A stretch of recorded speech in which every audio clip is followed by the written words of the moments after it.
అమ్మ మీకు తోడు ఒక సర్పం మీకు తోడుగా ఉంటుంది. నాకు తోడు పాము మండి వేసి ఉంటారు మీరు పక్కనే. పశువుల కోసం సంజీవిని ఇస్తారు. పాలైపోయి సంజీవని ప్రార్థించుకొని ఇస్తాను. మరి ఇప్పట్లో పాలు ఇస్తాయి అనమాట. వెంకటేశ్వరుడు సంజీవి అనమాట అది. హాయ్ అండి, అందరికీ నమస్కారం. కలియుగ దైవం వెంకటేశ్వర స్వామి సతీమణి పద్మావతి దేవి విజయనగరం జిల్లాలో ఉన్నారా? వెంకటేశ్వర స్వామి స్వయంగా తన్ని పెళ్లి చేసుకున్నారు అంటున్న మహిళ ఎవరు? 65 సంవత్సరాలుగా కేవలం కర్పూరాన్ని మాత్రమే ఆహారంగా స్వీకరిస్తున్న ఆమె ఎవరు? ఇవన్నీ తెలుసుకోవాలనుకుంటున్నారా? అయితే విజయనగరం జిల్లా గజపతి నగరం నియోజకవర్గం పెద్దకాద గ్రామానికి వెళ్దాం పదండి. చిన్న తిరుమలగా పిలువబడే పెద్దకథ గ్రామం శ్రీ శ్రీ శ్రీ వెంకటేశ్వర ఆలయం వద్ద ఉన్నాం. ఒకసారి ఆలయాన్ని చూద్దాం రండి.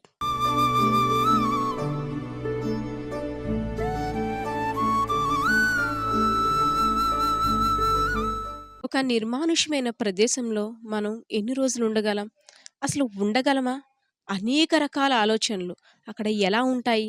వన్యప్రాణులు ఉంటాయేమో అని ఒకటి కాదు, రెండు కాదు, కొన్ని వేల ప్రశ్నలు మన బుర్రలోకి వస్తాయి. అలాంటిది గత 65 సంవత్సరాలుగా ఇక్కడ దేవుడమ్మ అలియాస్ కర్పూర పద్మావతి ఇక్కడే 65 సంవత్సరాలుగా వెంకటేశ్వర స్వామిని స్మరిస్తూ ఆయన సేవలో లీనమై ఇక్కడ దేవుడమ్మగా ఉంటున్నారు. అసలు ఈవిడ జీవన శైలి ఏమిటి? ఏం తింటారు?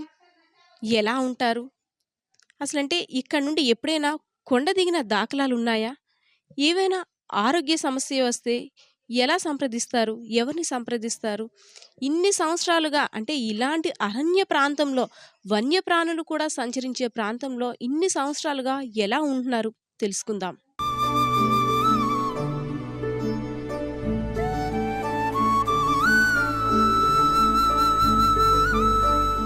వెంకటేశ్వర స్వామియే నా భర్త, నేను వెంకటేశ్వర స్వామి భార్య పద్మావతిని అంటున్న కర్పూర పద్మావతి ఇప్పుడు ప్రస్తుత వయసు 77 సంవత్సరాల బామ్మ. అసలు ఇంత నిర్మానుష్యమైన ప్రదేశంలో ఉండడానికి గల కారణం ఏమిటి? అదీ కాకుండా ఇక్కడ ఈవిడిచ్చే సంజీవునికి కూడా ఒక ప్రత్యేక విశిష్టత ఉందంట. ఆ విశిష్టత ఏమిటి? అనేక ఆలోచనల గురించి మన ముందున్నే ప్రశ్నలు ఆవిడని అడిగి మరిన్ని వివరాలు తెలుసుకుందాం పదండి.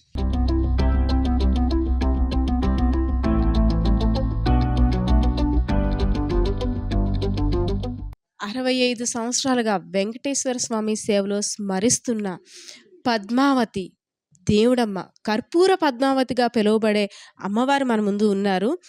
అమ్మ, అసలు చెప్పండి, మీరు ఏ వయసులో ఇక్కడికి వచ్చారు? 12 సంవత్సరాలు ఉంటాడండి. అప్పుడు వచ్చి భగవంతుడు 3 ముందు ఇచ్చారు. ఎక్కుళ్ళు ఇచ్చారు, గోవింద స్వరణలు ఇచ్చినారు, గోవింద భజనలు ఇచ్చినారు. రాత్రి పగలు తెల్లగొత్త గోవింద గోవిందే, తెల్లగొత్త 3 నరులు తిన్న ఆహారం ఏంటో తెలియదు చిన్నప్పుడు కానించాను.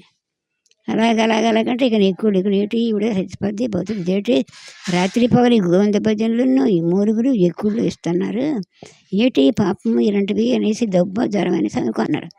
నేను జబ్బు కాదు, నా జ్వరం కాదు, నేను ఏడుకొండ వెంకటరమూర్తి, నాకు దెయ్యం అని అంటున్నారు, భూతం అంటున్నారు, సెల్లంగా అంటున్నారు. నేను కాదు, నేను ఫలానా కొండ ఫలానా పర్వతాలు ఎక్కువ బిడ్డను తీసినని అంటున్నారు. పర్వతాలకి ఎక్కించుతాను అంటున్నారు. నేను ఎక్కువ కరణాలు. అమ్మ, ఆ వయసులో మీకు స్వామివారు ఏమని చెప్పారు? అసలు అంటే ఇక్కడే ఉంటానన్నారా? ఏ విధంగా చెప్పారు? చెప్తాను అనుకుంటండి. అయితే ఈ నరుతో వాదించారు. నేను ఏనాటికైనా కొండకు తీసుకెళ్ళిపోతాను, నేను ఇక్కడ ఉంచును. మీ నరులు భాగాలు ఏమిటో మీ నరులు పూజలు ఏమిటో నాకు తెలియదు. ఇక్కడ నేను అడవిలోకి అరణ్యం, కొండలు, పర్వతాలు, ఎలుగుబంట్లండి కొండ. అప్పుడు ఇది అంతా అరణ్యమే. నరుడన్నుడి కొండ కూర్చోడు కాదు, పర్వతాలు. అప్పుడు అలాగలా పోయి ఎక్కువ పిల్ల కరణాల పిల్ల కదా, ఆ కొండల్లో నీటి ఉంటారండి. ఎంత మాత్రం ఎలుగుబంట్లు కాదు, పాములు కాదు, జంతువులు కాదు, ఏ ఉన్నా సరే నేను అరణ్యంలోనే నేను యాత్ర జరిపించుకుంటాను. అరణ్యంలోకి ఏనాటికని పిల్లల్ని తీసుకెళ్ళిపోతాను, ఏనాటికని నేను అక్కడ ఉంచాను. ఎప్పటికొస్తే మీ పల్లె ఏటో మీ పట్టణం ఏటో కొండ ఎక్కించిస్తాను. కొండ ఎక్కించి నేను అక్కడ యాత్ర ఏనాటికి మరి కొండ ఎప్పుడైతే ఎక్కించుతానో కొండ దిగినవాను. అమ్మ, మీరు 10 నుండి 12 సంవత్సరాల వయసు ప్రాయంలో ఇక్కడికి వచ్చి ఉన్నాను అంటున్నారు. అప్పటి నుండి ఇప్పటి వరకు అంటే ఈ ఏరియా దిగి కొండ దిగి ఎప్పుడైనా ఊర్లోకి వెళ్ళారా? అయితే అప్పుడు అవన్నీ అయిపోయింటారు. అప్పుడు దేవుడు ఏడు చెప్పారు, ఓసి అడవి కొండలు కదా, వాళ్ళందరూ నరులు అడిగినారు. కొండలు ఎలుగుబంట్లు కరణాల పిల్లలు ముందు దాటరు, మీరు అలాంటి వీటిలో ఉంచుతాను అంటున్నారు కదా, ఎప్పటికేస్తాయో జంతువులు మింగేస్తాయి, పాములు పొడిసేస్తాయంటే ఏ పాములు కాదు, జంతువులు కాదు, ఎలుగుబంట్లు కాదు, ఏదైనా సరే నేను అక్కడ ఉంచి తీసుకెళ్ళిపోయాను. ఎక్కువ బిడ్డ కరణాల పిల్ల కాదు, ఆడు ముందు దాటోరు కాదు, ఎరగాలని వాదించినారు. ఎంత మాత్రం సరే నేను అక్కడ తీసుకెళ్ళిపోతాను. తీసుకెళ్ళిపోయి నేను అక్కడ యాత్ర జరిపించుకుంటాను.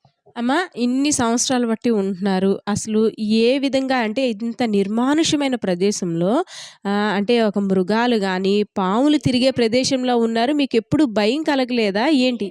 చెప్తున్నారు కదా, అప్పుడు ఇలాగ అరణ్యం అమ్మ, ఇప్పుడు ఏంటి ఇక్కడ ఉండేదేటి, ఈ కొండలు 7 కొండలు ఉన్నాయి ఇక్కడ.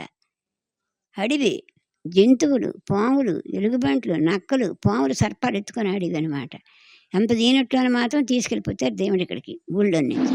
తీసుకెళ్ళి ప్రజలు అన్నారు పాములు, ఎలుగుబంట్లు, కరణాలకు భయ్యాలు ఎక్కువ, ఆవిడ ఎలాగ అక్కడ ఉంచుతారండి మీరంటే, ఎంత మాత్రం కొండకు తీసుకెళ్ళిపోయి కొండకు తీసుకుని అక్కడ యాత్ర జరిపించుకుంటాను. వచ్చే జనం నా తిరుపతి అయితే ఎలా చేసుకుంటానని ఇక్కడ జరిపించుకుంటాను. ఈనాటికి నేను కొండ ఎక్కించుతాను, అప్పుడు కానీ పర్వతం దించను, మీ పల్లెలోకి రానివ్వను, అక్కడ యాత్ర జరిపించాను. అమ్మ, అంటే మీరు అప్పటి నుండి ఉంటున్నారు కదా! అసలు ఏం తింటారు? అంటే ఇంత నిర్మానుష్యమైన ప్లేస్‌లో మీరు ఏం తిని అసలు మీ జీవన విధానం గడుపుకుంటున్నారు? సరిపోతుంది ఆహారం లేదు కదా, ఇట్లా ఇప్పుడే కదా మొదటి నుంచి నాకు ఆహారం ఊళ్ళోనైనా సరే ఎన్ని బాధలు పెట్టారండి. మూలుగులు, ఎక్కుళ్ళు, గోవింద భజనలు, సెర్తలు, సితార్లు, భజన కీర్తనలు, శాస్త్రాలు, మంత్రాలు అన్నీ ఇచ్చినారు అక్కడ ఇంటికాడ ఊళ్ళోని. ఇచ్చిన తర్వాత ఈనాడే పల్లెలో నంచున వసి ఎక్కువ బిడ్డ కదా, కరణాల పిల్ల కదా, కొండల్లో నెలకొంటుంది, ఎలుగుబంట్లు, ఏతు పందులు ఎంతమంది తీసుకెళ్ళిపోయి. అమ్మ, కేవలం ఈ ధూపం మాత్రమే మీరు పీలుస్తారు. దాంతోనే కడుపు నింపుకుంటారు. హారతి, ధూపం మాత్రమే మీరు ఉండదండి పాప, వాతలు అయిపోతాయి, ఏది పుచ్చుకున్నా వాతలే. ఇదే అతనికి ఇష్టం బాగాను. అమ్మ, ఇక్కడ మేము వినేదేంటంటే పశువుల కోసం సంజీవిని ఇస్తారు. మీరిచ్చే సంజీవిని మీద ఇక్కడ ప్రజలకి చాలా నమ్మకం. అసలేంటి సంజీవిని యొక్క విశిష్టత ఏంటమ్మా? దేవుడు ఇచ్చిన సంజీవ్ అది. పాలు ఇవ్వవా, పాలు ఇవ్వకపోతే ఇక్కడికి వస్తారు, పాలు ఇప్పి సంజీవని ప్రార్థించుకొని ఇస్తాను. మరి ఇప్పట్లో పాలు ఇచ్చిస్తాయి అనమాట. వెంకటరమణ సంజీవ్ అనమాట అది. పాలేటి, ఇది గోవులేటి, బాధలేటి, సత్యమైన సేవలు కూడా తను లెగుతున్నారు భగవంతుడు వెంకటరమణమూర్తి. అమ్మ, అంటే వెంకటరమణమూర్తి మీతోనే ఉంటారా ఇక్కడ? మరి ఇంకెక్కడ ఉండక నాకు మింగిరా ఉంచుతారా ప్రజ. దుష్టుడు కానీ, సోరుకుడు కానీ, సెల్లింగుడు కానీ, సేటపోడు ఎవడో రాడు ఇక్కడికి. మీకు తోడుగా ఇంకా ఇక్కడ ఎవరు ఉంటారమ్మా? తల్లి ఉంది ఇక్కడ, నడమరం ఉంది కదా ఆదిశక్తి. ఇక్కడ గ్రామదేవత ఉంది, ఆ తల్లి, ఆ తల్లి ఉంది. ఇక్కడ ఉన్న ఒక పిల్లడు ఉంటాడు, ఇప్పుడు ఉన్నాడు కదా బాబు, ఆ పిల్లడు ఎవరు లేకపోయినా సరే, ఎవరు రాకపోయినా సరే ఒక్కతనే ఉంటాడు. అమ్మ, మీకు తోడు ఒక సర్పం మీకు తోడుగా ఉంటుంది ఇన్ని సంవత్సరాలు బట్టి అనేసి విన్నాం. ఆ సర్పమే నాకు తోడు, పాము మండి వేసి ఉంటారు మీరు పక్కనే. నాగసారం ఇస్తారు నా మీదకి వచ్చి, నాగసారం ఇచ్చినంతే పిల్లగిల్లగా ఆడుతారనమాట అతను. నేను కూడా రానికి వెళ్ళిపోతాను. అహంకారం ఉంచేస్తాడు, ఒక దుష్టుడు కానీ, ఒక చెల్లంగోడు, చీటకపోడు, ఒక దుర్మారుడు ఒకటి రాడే కొండ కేకలు ఇస్తాడు తల్లి. అమ్మ, ఎప్పుడైనా మీకు ఆరోగ్య సమస్య తలెత్తిందా? ఆ ఆరోగ్య సమస్యలు ఏమైనా తలెత్తితే ఏం చేసుకుంటారు మీరు? అతను చూసుకుంటారు, మరి ఇంకెవరు చూసుకుంటారు, భగవంతుడే. ఇప్పటికొచ్చి మరి ఊరేటో పల్లెటో తెలియదు కదమ్మా నాకు. అంటే ఎప్పుడైనా మీకు జ్వరం వచ్చినా, లేదంటే ఏదైనా ఆరోగ్య సమస్యతో ఒక మాత్ర గాని ఏమీ తెలీదా? వేసుకున్న వాటర్ అయిపోతాయమ్మా. మరి అతనే చూసుకుంటున్నారు భగవంతుడే. ఇప్పటికొచ్చి మరి ఊరేటో పల్లెటో 12 సంవత్సరాలు 11 సంవత్సరాలు వెళ్ళిపోతున్నాను ఇక్కడికి. ఇప్పటికొచ్చి ఊరు తెలియదు, పల్లె తెలియదు, నరతోట మరి ఇప్పటికొచ్చి హాస్పిటల్ గాని, ఒక డాక్టర్‌తో గాని వైద్యం చేయించుకోలేదా? హాస్పిటల్‌కి వెళ్ళిన దాఖలాలు ఉన్నాయా? అతను అతను రక్షించుకుంటున్నారు. అంటే అమ్మ, మీ చిన్నతనంలో ఎక్కువ వెంకటరమణమూర్తిని ఆరాధించేవారా? అంటే మీ మీ అమ్మగారు, నాన్నగారు వాళ్ళ గురించి మీకేమైనా తెలుసా? అప్పుడు అదే అనుకోను, ఇది ఏటి మాకు ఇంట్లోనే ఇలా అవుతున్నాయి, ఏటి తెలుస్తుంది కాదు అని అంటే, అప్పుడంటే భగవంతుడు వచ్చి చెప్పారు. నేను ఏ నాటికైనా సరే మీ పల్లెలో నంచును. నేను 7 కొండలు 14 కొండలు పద్మశ్రేణుడిని, శ్రీనివాసుడిని, తిరుపతి నుంచి వచ్చాను. నేను బాలకి ఎంచుకున్నాను, బాలను మాత్రం నేను కొండల్లో తీసుకెళ్ళిపోతాను. ఏనాటికి మాత్రం ఎప్పుడైతే కొండ ఎక్కించుకుంటానని అక్కడ యాత్రలు జరిపించుకుంటాను. జరిపించక ఏనాడు మీరు కొండ దిగనివ్వను అని వాదన చెప్పినారు దేవుడు. ఓకే. ఇక్కడ దేవుడమ్మ గారిచ్చే సంజీవునికి ఒక ప్రత్యేక విశిష్టత ఉంటుందంటండి. ఊర్లో వాళ్ళు కూడా వచ్చి ప్రత్యేక పూజలు నిర్వహించి ఆ సంజీవుని ఇంటికి తీసుకెళ్ళడం అయితే జరుగుతుందంట. అసలు ఆ సంజీవుని యొక్క విశిష్టత ఏమిటో అడిగి తెలుసుకుందాం. సార్ చెప్పండి, అసలంటే ఈ సంజీవుని యొక్క విశిష్టత ఏమిటి? అది కదా మేడం, మేము తీసుకొస్తున్నాం, తీసుకొచ్చే పాలు ఇక్కడ ఇస్తాం. ఇచ్చిన తర్వాత ఆమె సంజీవి ఇస్తుంది. ఆ సంజీవి తీసుకెళ్ళి అట్లే పడిస్తే ఏమైనా ఉంటే పీడగుణాలు గట్రా ఏమైనా ఉంటే వెంటనే పోతాయి మేడం. అది మేడం. అంటే ఇది తీసుకెళ్ళి ఇంట్లో వాళ్ళకి గనుక ఈ సంజీవిని తీసుకువెళ్ళి ఇంట్లో వాళ్ళకి గానీ, పశువులకి ఐ మీన్ ఆవులకి ఏమైనా హెల్త్ ఇష్యూస్ ఉంటే ఇది తీసుకెళ్తే మెడిసిన్‌లా పనిచేస్తుందా? పనిచేస్తుంది మేడం. అంటే ఏదైనా పీడగుణం ఉండి ఆ పాలు ఇవ్వకుండా ఆపేస్తాయి చూడండి మేడం. అలాంటి ఈట్లికి పనిచేస్తది మేడం.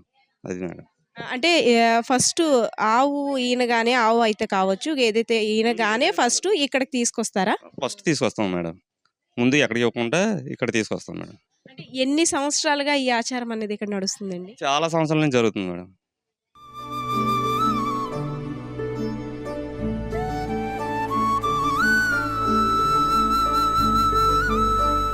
చూసారుగా ఆలయం యొక్క విశిష్టత. పెద్ద కథ దేవుడమ్మ యొక్క కథ విన్నారుగా. ఇదండి ప్రస్తుతం ఇక్కడున్న పరిస్థితి. కెమెరా పర్సన్ శ్రీనివాస్‌తో పద్మ, సుమన్ టీవీ, విజయనగరం.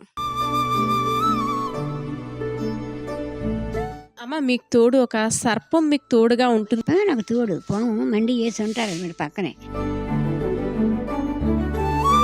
పశువుల కోసం సంజీవిని ఇస్తారు. పాలైపోయి సంజీవని ప్రార్థించుకొని ఇస్తాను. మరి ఇప్పట్లో పాలు ఇస్తాయి అనమాట. వెంకటరమణ సంజీవి అనమాట అది.